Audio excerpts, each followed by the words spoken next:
Jadi masih kita berbicara ya, kepercayaan orang terhadap kita ya.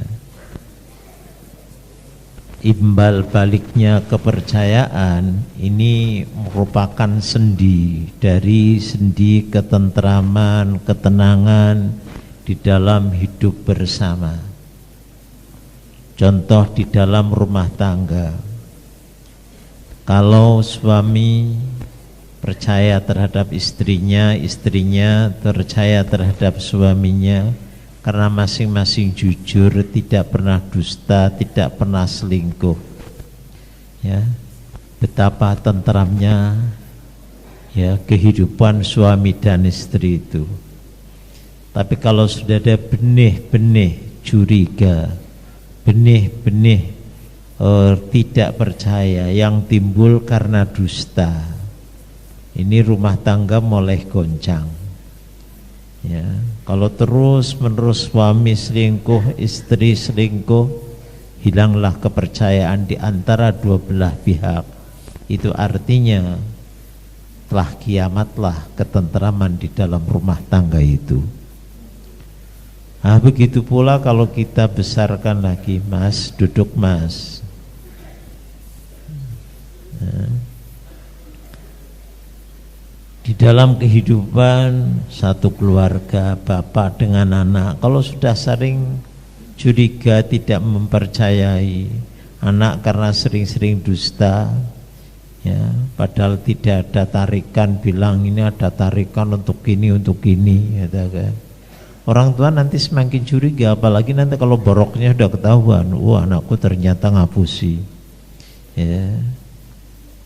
Gitu pula sering telepon dengan telepon yang dibuat-buat ya, maksudnya sih untuk mendapatkan kasih sayang dari orang tua ya. Ini udah menghilangkan kecurigaan orang tua, rasa kasih sayang orang tua nanti akan semakin berkurang. Kadang orang tua lah wis timbang pondok kayak ke bocah gawe ke wis. Nah, ini terkadang ada yang putus asa, dicabut, itu artinya kerugian ya. Orang tua sudah tidak membiayai, sudah ya masa bodoh kono karepe ya, aku wong tua wis usaha wis ikhtiar biar katakan anaknya jadi orang pandai tapi kemudian anaknya terkadang sering nipu, mendustai orang tua, hilanglah kepercayaan orang tua ya. Gitu pula nanti di dalam bermasyarakat ya, ber-RT, ber-RW ya, berkampung sampai kehidupan bermasyarakat tingkat negara. Kalau rakyat sudah tidak percaya lagi ya, dengan para menteri, dengan para pejabat, dengan presidennya, sulit. Peraturan dan undang-undang dibuat kayak apapun ya, orang pasti akan mengatakan ini tipu muslihat. Apalagi nanti kalau ya yang biasa menyiarkan beritanya juga pendusta lagi, semakin panas situasi ya. Baik katakan media cetaknya, media elektriknya memberitakan dengan berita-berita yang dusta, dengan gosip, dah ketentraman nggak akan bisa dicapai ya. Rapuh peraturan, tinggal peraturan ya, kemudian persoalan pelanggaran tetap berjalan. Sekarang ini kita rasakan seperti itu ya. Jadi sebetulnya ya, letak katakan siapa sih yang punya power sekarang ya. Ya kalau dikatakan organisasi politik punya kekuatan hak tekan, mana katakan hak tekannya. Gitu pula juga pemerintah dan sebagainya. Ini timbul karena kecurigaan ya, timbul ada aliran-aliran yang macam-macam ini, baik katakan ekstrem kiri, ekstrem kanan, ini timbulnya juga karena persoalan dari ya tidak rasa percaya, timbul dari rasa tidak percaya, muncullah ya beberapa aliran-aliran yang macam-macam. Ya kenapa kok tidak percaya? Karena tadinya ya didustai oleh masing-masing pihak. Nah, kenapa orang berbuat dusta? Orang berbuat dusta kadangkala karena takut ya kena hal yang tidak disenangi. Ya, mas saja ya orang dalam jual beli, kenapa dusta? Takut rugi. Ya. Kenapa dusta? Ingin memperoleh keuntungan yang besar. Nah, ini baik katakan karena takut rugi ataupun ingin memperoleh keuntungan yang besar, kedua-duanya akan menghilangkan rasa kepercayaan dari pihak lain, sehingga ucapan yang benar pun nantinya akan dicampakkan orang, sekalipun terkadang ucapan itu benar. Ya, kalau orang sudah dikenal dusta, kata orang Jawa, wong urip wis dikei tenger. Ya, dia masih hidup gentayangan di bumi tapi wis dikei tenger. Ditengeri apa? Ah, wis biasa kata goroh. Cuma rasa dindel omongi. Wah ini ngomong sungguh-sungguh sampai sumpah palibasannya sumpah ping 17 ora dindel ya mergo wis dikenal goroh. Ya. Ini al-kadzib, ya, menghilangkan kepercayaan. Yang berikutnya ialah tamak. Ya, tamak dan rojak beda. Ya, kalau rojak sama-sama mengharap-harap, tamak mengharap, rojak juga mengharap. Kalau boleh saya buat contoh, saya menanam jagung, kemudian saya berharap ingin panen jagung, itu namanya rojak, satu hal yang baik. Jadi kita berusaha, kemudian kita berharap, ya, usaha kita akan mencapai satu hasil. Itu malah perlu, ya. Jadi kalau orang tanpa punya harapan, ya sudah, barang tentu dia tidak mau usaha. Ya, persoalan panen atau ora panen kok, sing penting kita nandur dhisik. Nah, si nandur kita ngarep-ngarep panen, itu namanya roja. Ya, kamu belajar tekun, mendengarkan pengajian, mendengarkan kuliah, mencatat pelajaran, berharap kamu akan jadi orang pinter, itu roja. Kita harus punya harapan-harapan, ya. Harapan merupakan dorongan kita untuk mau kerja dan usaha. Ya, lah beda kalau tomak, ndak menanam jagung ingin panen jagung. Ya, saya kepengen panen jagung sekarung dulu, nandur kapan? Ya, karena dia melihat orang lain pada panen, lalu dia berharap ingin panen, padahal dia nggak mau menanam. Ya, saya ingin panen padi, tapi saya tidak mau menanam padi, itu tomak namanya. Jadi mengharap apa yang bukan jadi haknya. Kalau dia menanam, kemudian berkeinginan, roja, harapan, itu baik. Kamu tekun, rajin, kepingin pinter, itu roja. Tapi kalau kamu kon ngaji ora gelem, umpama mangkat ngaji mengandung turu, ya saja di pondok kayak gitu, ya Abdul Qafa Al-Hazim, ya penggaweane turu karo mangan, pingin pinter, itu namanya tamak. Ya, jadi kembali, orang-orang yang tamak itu orang yang selalu menginginkan, katakan, ya di luar apa yang menjadi haknya. Dia bersungguh-sungguh, kalaupun sungguh-sungguhnya untuk merampas hak orang lain. Ya, kalau orang sudah dikenal dia adalah orang tamak. Ya, orang Jawa sering mengatakan wong celamit ngono, dudu hake diarep-arep. Ini otomatis orang tidak akan percaya, ya. Kalaupun dia berkata sungguh-sungguh pun alah wis paling, ya, mau, ya, nyuwun, mau, ya, katakan ngemis, mau minta-minta, mau paring-paring gitu. Ya. Begitu pula juga orang tidak akan simpati kepadanya. Ya. Kalau orang sudah dikenal selamit, dikenal suka minta-minta, suka paring-paring, tapi dia tidak mau usaha, siapa yang mau simpati? Ya. Tapi kalau orang bersungguh-sungguh kemudian belum berhasil, banyak yang simpati, banyak yang percaya. Nah, sekarang ini, ya, kita lihat, ya, di negeri kita ini pengangguran luar biasa sekali ya. Kalau dihitung-hitung jumlah pengangguran ini di Indonesia itu mencapai 30-40% dari jumlah penduduk ya. Mereka ini ngongkang-ngongkang, makan enak, minum enak, tapi nggak mau usaha. Akhirnya apa ya, jadi tukang todong, pencuri, ngerampas, kemudian sudah nanti biar dia tidak malu minum dengan minuman air keras dan sebagainya ya.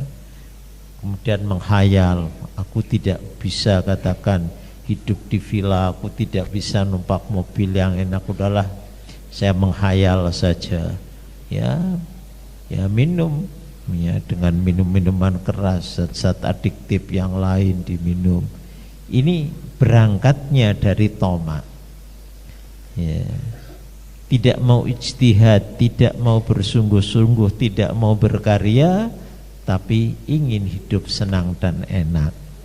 Siapa yang simpati? Alah bocah pengangguran kayak gue, jorna bebes lah ini ya. Dan orang kalau sudah biasa hidup seperti itu ya, ini andai kata diajak ya, capek sedikit saja udah tidak mau ya, diadakan pelatihan kerja ya, dia paling nanti katakan kalau ada uang ya, jajannya harian, paling yang diharap itunya, tapi kerja tidak mau. Nah, ini merupakan penyakit yang tidak bisa diobati, ialah penyakit malas campur dengan larat ya. Kapan orang melarat males, itu body job katakan dengan ya raskin apa taskin dintas ya, orang miskin orang mentas-mentas ngomongnya senenge ya silem kon mentas ora gelem ya, karena dia lebih suka katakan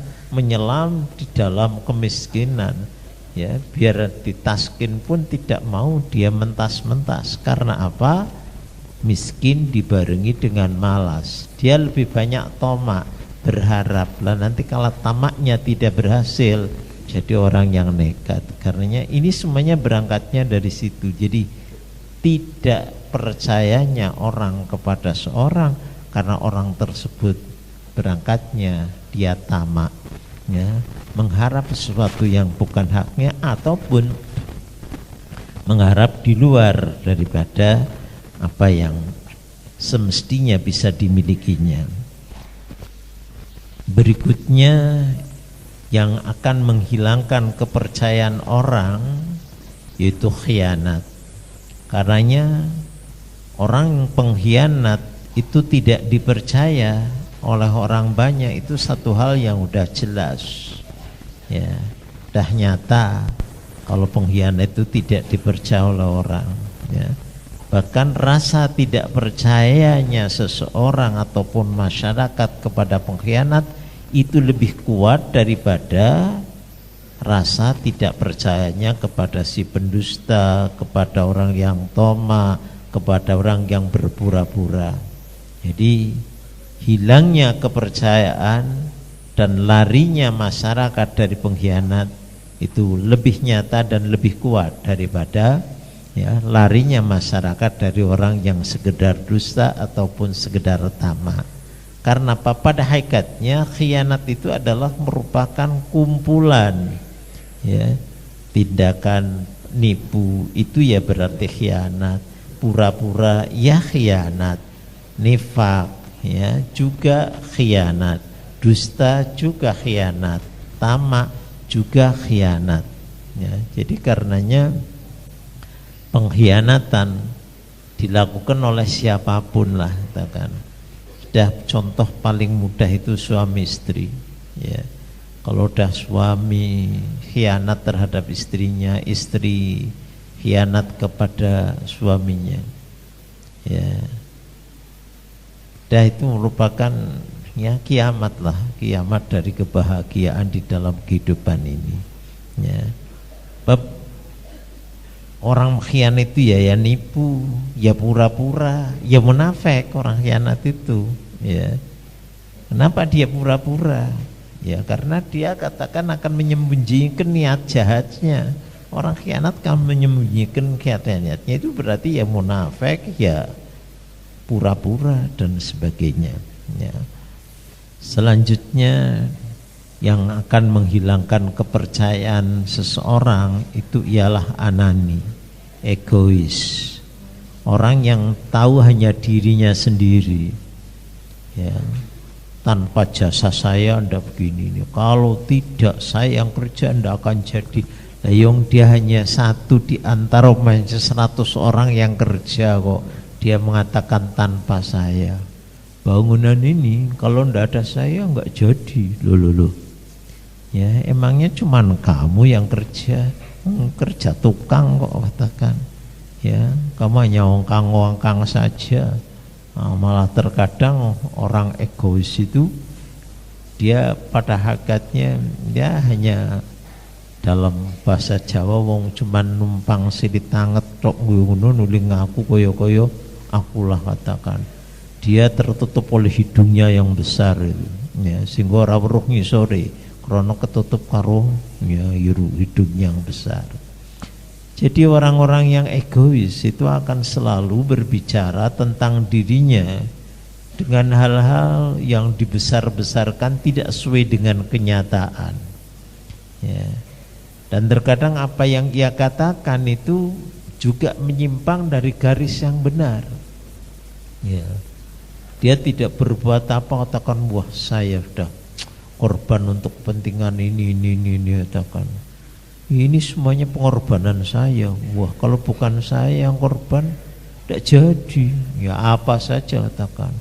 Termasuk juga umumnya masyarakat tentram kayak gini karena saya. Coba kalau tidak dipegang saya. Loh, emangnya cuman kamu yang hidup di dunia ini. Ya. Dah pokoknya kalau ada keberhasilan orang lain, padahal dia taruhlah katakan hanya sebagai pendompleng saja. Tapi kayak dialah satu-satunya orang ya, yang kerja, satu-satunya orang yang usaha, satu-satunya orang yang berjasa. Padahal dia hanya dompleng saja, kan? Dia hanya pembonceng, tapi lalu dia ya meniadakan orang yang lain. Lah kalau orang sudah seperti itu, ya orang anani, tidak menghargai jasa orang lain, tidak menghargai jerih payah orang lain, ya. Tidak tahu katakan bagaimana repotnya orang lain yang membanting tulang, ya, tapi dialah yang sekedar cari nama belaka. Ini anani. Antar individu umat ini, ya, ini tergantung sebagai ya putaran kehidupan umat itu adalah pada kepercayaan. Ya, manakala antar satu dengan yang lain, kelompok satu dengan yang lain, ya, organisasi satu dengan yang lain, jamaah satu dengan yang lain, itu sangat kuat saling kepercayaannya. Dan barang itu ketentraman dan ketenangan dalam masyarakat itu juga sangat kuat. Ya, kalau antar individu, antar tetangga hubungannya baik, saling percaya, ya, dijamin ketentraman dan kebahagiaan akan dicapai. Tapi kalau katakan kepercayaan itu sudah melemah antar individu, maka artinya al-qadha alat tumaknina. Ketentraman akan mati, ketentraman akan bangkrut, dan kebahagiaan juga akan punah. Dalam dunia usaha seperti itu, ya, antara ya produsen kemudian nanti dengan konsumen, ini kalau saling percaya, wah betapa nikmatnya, ya. Tapi kalau satu dengan yang lain, ya, saja antara produsen dengan agen saja sudah tidak saling percaya, ya berarti ketentraman akan hilang. Sudah kalau ketentraman hilang, ya hilanglah katakan kebahagiaan.